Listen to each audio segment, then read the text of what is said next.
Sveiki, aš išmanių ekspertas Karolis. Susipažinkime su Motorola Nexus 6. Pakuotėje mūsų laukia telefonas, įkroviklis ir USB laidas. Nexus išmaniuosius kūrė Google kompanija, Nexus 5 gamino LG, o šio gamyba patikėta Motorolai. Pirmiausia, krinta akis tai, kad Nexus užaugo. Motorola Nexus 6 yra didžiausias iki šiol sukurtas Nexus telefonas. Nieko nuostabaus, jau kuris laikas nauji flagmanai pasirodo su vis didesniais ekranais. Taigi, toks sprendimas nėra netikėtas, jį galima vertinti kaip žengimą koja kojon su visa rinka. Nexus 6 laikyti rankose net keista. Vis tik tai vienas didžiausių telefonų esančių rinkoje. Jo įsiržainė beveik 6 coliai. Korpusas pagamintas iš kokybiškų medžiagų. Priekis iš stiklo Gorilla Glass 3, kraštelis metalinis, o galinė nugarėlė iš visai solidžiai atrodančio, neblizgaus plastiko. Mygtukų ir jungčių išdėstymas racionalus. Viršuje prisijungia ausinės ir įsistato nano SIM kortelę, dešinėje jungimo ir garso reguliavimo mygtukai, o apačioje mikro USB jungtis. Neapsigaukite, tai nėra pradžios mygtukas, tai neįprastai atrodantys stereo garsiakalbiai. Nexus 6 didelį ir kontrastingą ekraną galima tik pagirti. Panaudota AMOLED technologija leidžia mėgautis ypač sodriomis spalvomis. Didelis ir ryškus ekranas reikalauja ir nemažai energijos. Baterija yra talpi ir budėjimo režimu laiko visai neblogai. Tačiau aktyviai naudojantis galima kiek nusivilti. Man baterijos užtekdavo maždaug vienai dienai. Taigi baterija nėra stipriausia Nexus 6 pusė.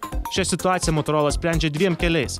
Telefoną galima patogiai krauti ir belaidžių būdu, o su specialiu greituoju įkrovikliu per 15 minučių baterija pasikrauna 6 valandų naudojimusi. Galingumas taip pat yra neabejotinas Nexus 6 pliusas. Ypač greitas procesorius ir net 3 GB darbinės atminties suteikia puikią naudojimąsi patirtį. Viskas veikia greitai ir sklandžiai.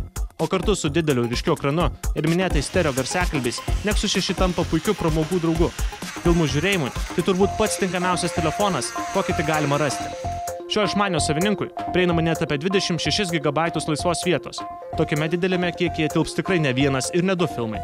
Deja, bet patys reikliausi atminčiai gali pasigesti microSD atminties kortelės jungties. Nexus telefonai išsiskiria tuo, kad patys pirmieji gauna naujausią ir nereikalingomis funkcijomis neperkrautą operacinės sistemos Android versiją. Vos išpakavę iš dėžutės, Nexus 6 telefone rasime Lollipop versiją. Ji išsiskiria ypač gražiomis animacijomis, lengvu valdymu ir intuityviai išdėliotais funkcionalumais. Ši versija yra pakankamai nauja, todėl dar daug funkcionalumų yra neišbaigtų. Pavyzdžiui, kai kurie jų dar netobulai pritaikyti tokiam dideliam ekranui. Kadangi atnaujinimai pasirodo labai sparčiai, tikiu, kad greitu metu Android Lollipop taps pačia gražiausia operacinė sistema ir šio telefono savininkai ją džiaugsis pirmieji. Lollipop versija turi ir puikių naujovių. Pavyzdžiui, ypač patogu perėti iš vienos aktyvios programėlės į kitą. O jeigu telefonu naudojasi net keli žmonės, galima sukurti jiems atskirus vartotojus su atskirais nustatymais ir programėlių sąrašais. Nexus 6 turi Sony gamybos 13 megapikselių kamerą su dviguba blykste. Lauke ar šviesioje aplinkoje kamera fotografuoja tikrai gerai. Prieblandoje irgi nenuvilia.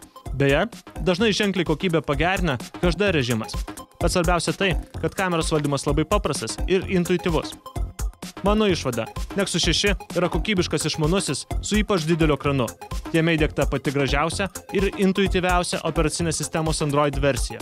Jį rekomenduoju norintiems turėti funkcionalų, aukščiausios klasės išmanųjį, kuris gali atstoti ir telefoną, ir planšetinį kompiuterį.